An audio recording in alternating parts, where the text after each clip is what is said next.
نلاحظ ان هذا الحديث يرويه لنا ابي محمد الحسن بن علي بن ابي طالب، يقول صلى الله عليه وسلم: دع ما يريبك، يعني التي تشك فيه، وخصوصا في طلب الحلال والحرام.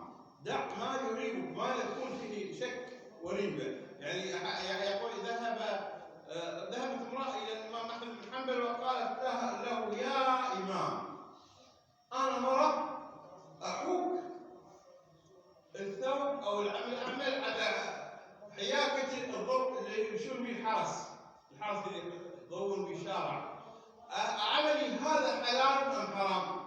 وأنا شوف الحلال والحرام. يقول: أنا أحيك الثوب حوكة على ضوء الفانوس أو اللي يمشي به العسس بالشارع، حلال أو حرام؟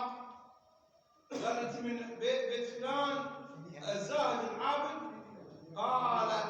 قالت: نعم. قالت: والله إن منكم يخرج هذا الصنم.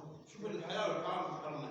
دع ما يريبك إلى ما لا يريبك، وهذا تترك الحلال يعني فيه شبهة إلى ما فيه رضا. يعني الإنسان يدخل إلى محل يأكل منه شيء يستأذن، يعني أنا كرزات أو كرزات قديمة جديدة ما أفعل، آخذ الإذن، أقول له: يا أخي تأذن أفحص الحاجة؟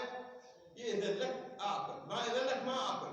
يقول بعضهم: إلا تشتري، أنا أشتري على الشرط، ما أشتري، بس هذا النوع يعجبني يرغمني ما بيشي.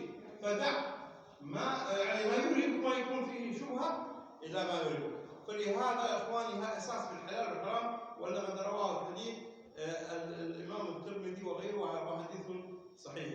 إخواني الحلال بين، يقول صلى الله عليه وسلم: الحلال بين وبينهم أمور مشتبهات. يعني فلا بد الإنسان يتحلى عن حلاله وعن حرامه ويغفر لنا ولكم ويرحمنا وهو أرحم الراحمين. اللهم ارزقنا العلم النافع والعمل الصالح، اللهم علمنا ما ينفعنا، اللهم اصلح أحوالنا وأحوال المسلمين، واغفر لنا والحاضرين.